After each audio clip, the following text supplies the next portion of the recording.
with the continued part of a module number 2. This is the last bit of a module number 2, stating with the shaping, planing and grinding machine. So what is shaper? See, shaper is a reciprocating type of a machine tool which is mainly intended to produce flat surfaces. That flat surfaces may be horizontal, may be vertical or may be inclined. So in a shaper, a reciprocating member known as a ram holding the single point cutting tool. Shaper not only used to produce the flat surfaces, it is also used to produce the grooves, T-slot, dovetails, splines, T's on the outer periphery of the work surface. Coming to the working principle of a shaper, the working principle of a shaper is the workpiece is held rigidly into the clamp of a machine or directly on the table, T-slot table of a machine. This is the work part. The tool holding ram reciprocates on the workpiece. So this is the tool which is held in a reciprocating member known as a ram. The ram holding tool reciprocates on a workpiece and it will remove the material in the forward stroke. So there are totally the two strokes are going to be happen in the shaper. One is known as a forward stroke, one is known as a return stroke. The material is going to be cut only in a forward stroke, not in a return stroke. Okay, so the working principle of a shaper is very simple.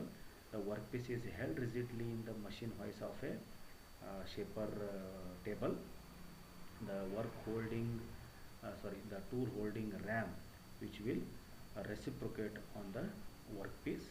With the help of a feed handle, the depth of cut is given so that the tool, when it reciprocates on the workpiece, it will remove the material in the forward stroke, and during the return stroke there is no work is going to be removed. So this is the shaper machine. So the different parts of a shaper machine are the base, the column, the telescoping arm known as a ram, the shaper head or known as a tool head, down feed handle. This is the machine hoist, this is the T-slot table, and this is the cross rail. Now coming to the description of a different parts of a shaper machine. Base, as you know, it is a box like structure which is ready to take the entire load of a machine. Therefore it should be a strong in construction. One end of the base is mounted with the column, other end will supports to the cross rail, interns the table, then interns the machine hoist. Column, it is the rectangular box like section which is directly mounted on a base, which is incorporated with all the driving mechanism. Here the rotary motion of the bull gear has been converted into a reciprocating motion of a ram with the help of any one type of a shaper mechanisms. That may be a crank and slotted lever mechanism, Whitworth quick return motion mechanism, or hydraulic shaper. These are the three important mechanisms which are used to convert the rotary motion into a reciprocating motion. So in the column we are having all the driving mechanism. So initially from the electrical motor, the rotary motion has been transferred to the large gear known as a bull gear. Now the bull gear inside the column is continuously rotating. This rotary motion of the bull gear has been converted into a reciprocating motion of a ram with the help of as I told you, any one of the mechanism used for converting rotary motion of the bull gear into reciprocating motion of the ram. Now the third part is known as a ram. So this ram is hermetically sealed member which is capable of reciprocating on the guideways made on this column. So one set of a guideways are made on the upper surface of the column and one set of a guideways are made inside this ram, so that the ram can be reciprocate very easily on the guideways made on the column. So this ram is equipped at the front end with the tool head. So this shaper head or a tool head is capable of holding the single point cutting tool here with the help of these boards. The two handle has been provided. One handle is used to give the stroke length, adjustment of a stroke length, position of a stroke or a stroke length. This stroke length it's depend upon the size of workpieces. If the workpiece size is very small, the stroke length should be very small. If the length of a workpiece is very large, the stroke length should be large, and this can be adjusted with the help of this handle. And this down feed handle will provide the feed to the tool. By rotating this handle, the feed relative movement of the tool with respect to the work, the feed should be given. Now T-slot table is mounted on the base, and on the T-slot table the machine hoist is going to be mounted to hold the small workpieces. If the workpieces are small, it can be held in the machine hoist. If the workpieces are large and intricate, it can be directly mounted on a table with the help of a nut and bolt or a jigs and fixtures. The cross rail is used to give the crosswise movement to the table. Cross rail is used to give the crosswise movement of a table. Okay.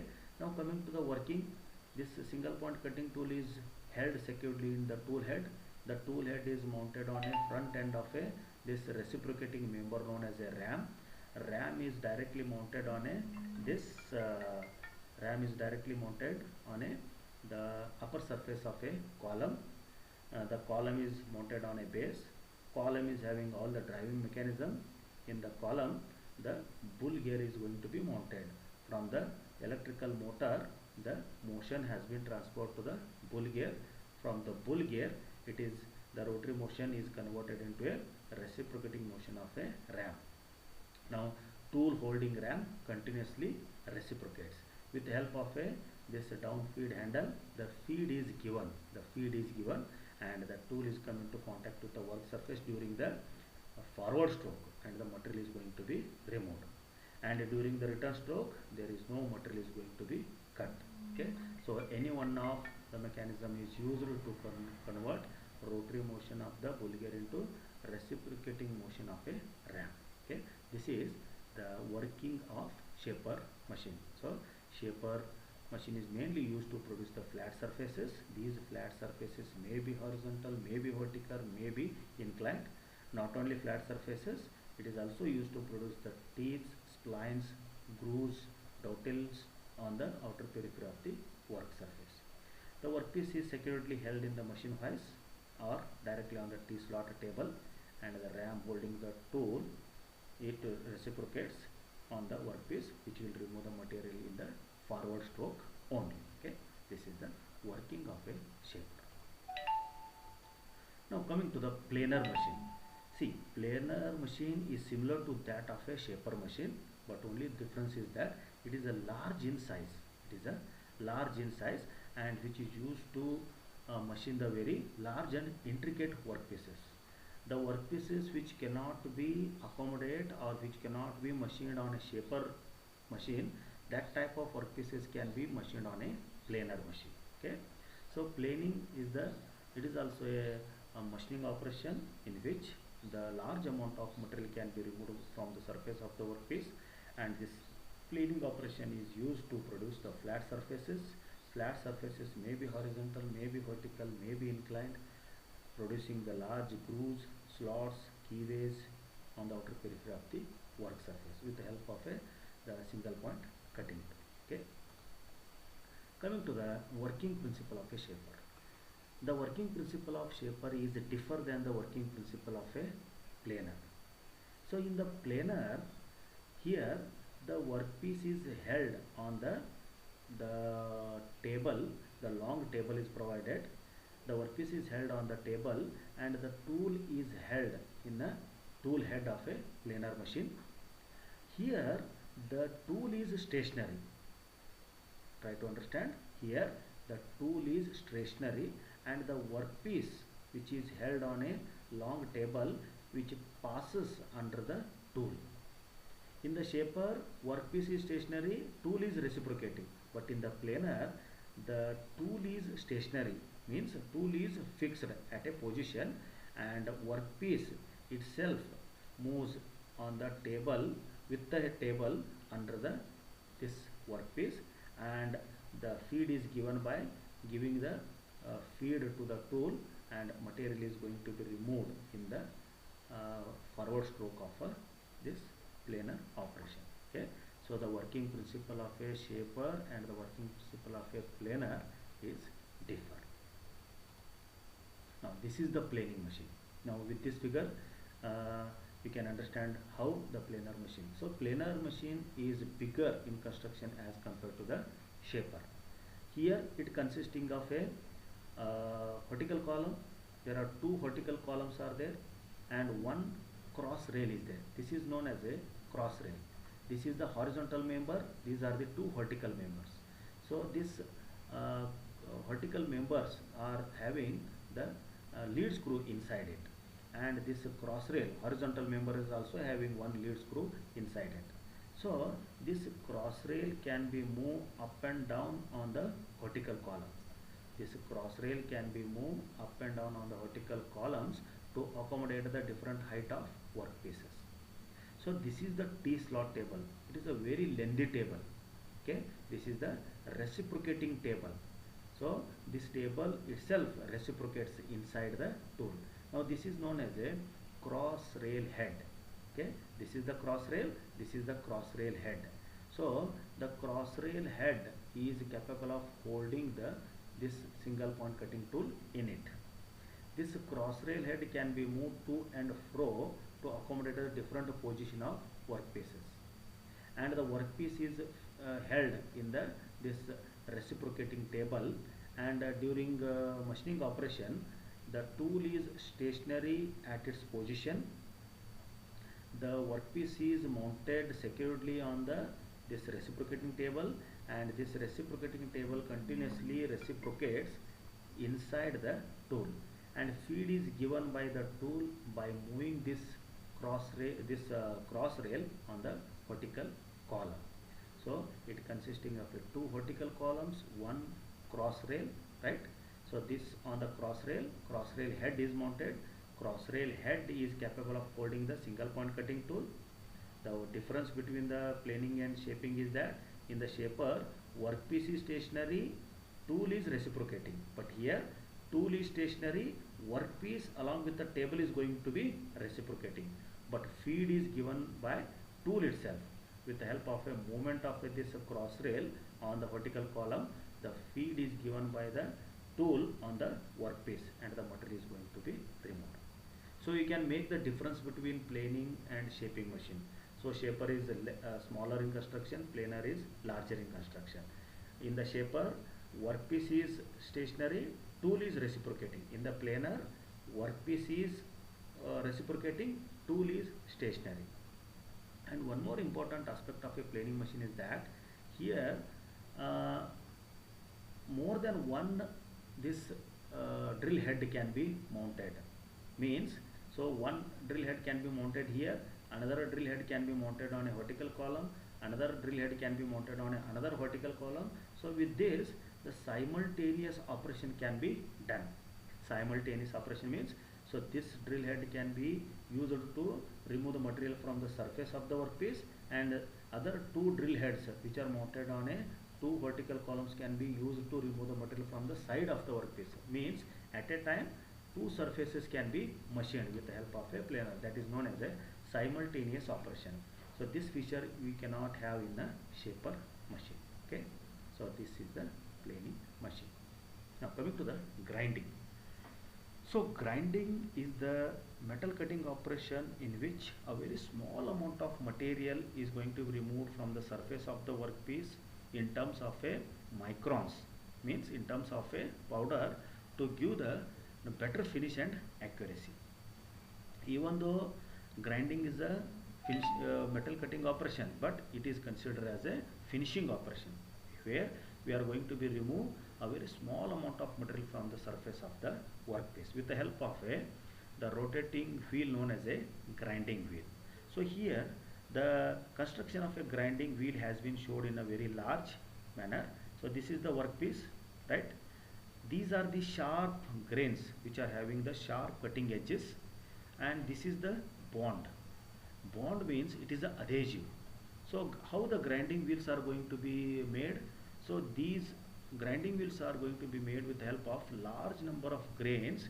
These large number of grains are bonded with the help of a adhesive known as a bond in a circular manner known as a grinding wheel.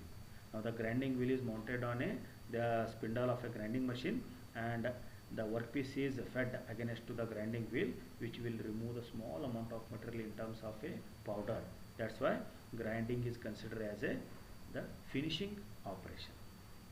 Now coming to the surface grinding machine.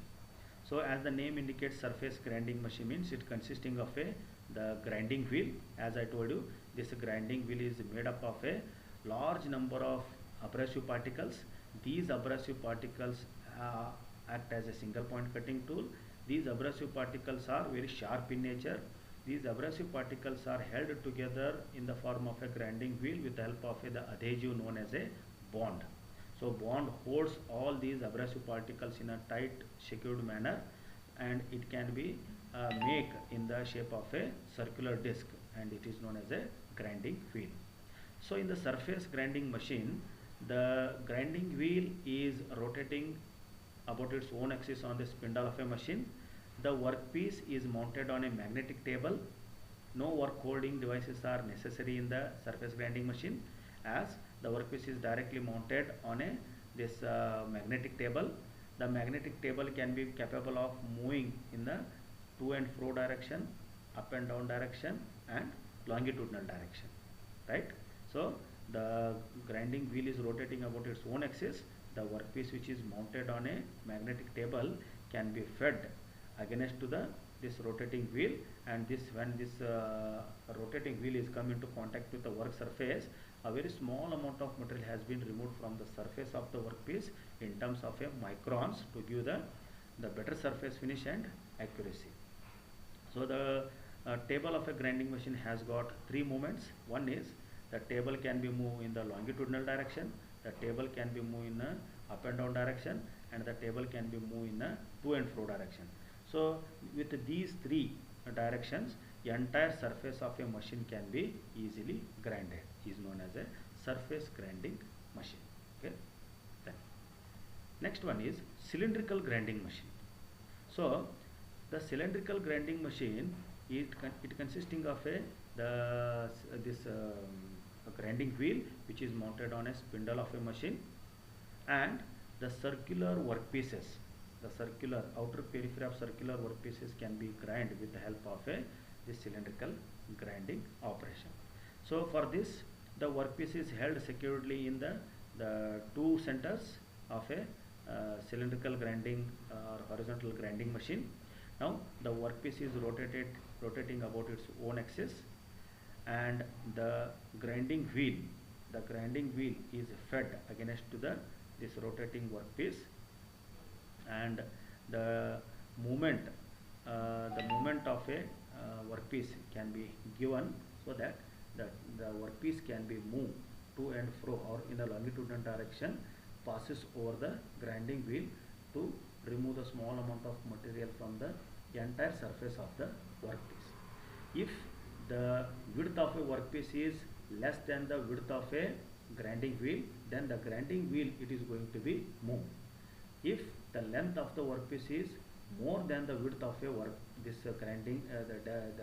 face width of a grinding wheel, then the workpiece is going to be moved in a longitudinal direction, passes away the grinding wheel, so that the entire surface can be machined. Okay, this is known as the cylindrical grinding. Now coming to the last one is known as a centerless grinding. As the name indicates, centerless grinding means there is no center. If there is no center, how the work would be held and how the machining is going to be done. See, it consisting of a grinding wheel, it consisting of a regulating wheel, it consisting of a work rest, and the workpiece is sandwiched between the two wheels. The rotary motion is given to the grinding wheel, and this is the only the supporting wheel. There is no rotary motion is provided to this wheel, right? It is only a regulating wheel, and the workpiece is sandwiched between this grinding wheel and regulating wheel. Suppose if the grinding has been made on the small walls of a circular discs or a small circular holes.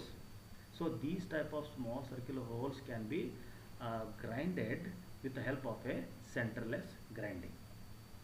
So initially the rotary motion is transferred from the electrical motor through the spindle to the grinding wheel. Now the grinding wheel is rotating in this direction. The workpiece is sandwiched between the grinding wheel and the regulating wheel. Now the regulating wheel is rotating in opposite direction, sorry, in the same direction, and the workpiece is rotating in the opposite direction. So once the grinding, this workpiece is made to rotate in between the grinding wheel and regulating wheel, the work rest is going to be removed. Directly the material, a small amount of material from the surface of the workpiece has been removed with the help of this grinding wheel. And the movement of a workpiece can be done with the help of making the slight angle to the grinding wheel with respect to the regulating wheel. By making the small angle provided with respect to the grinding wheel and regulating wheel, the work is going to be moved, or entire length of a small workpiece can be moved in between the two wheels. It is known as a centerless grinding. Thank you.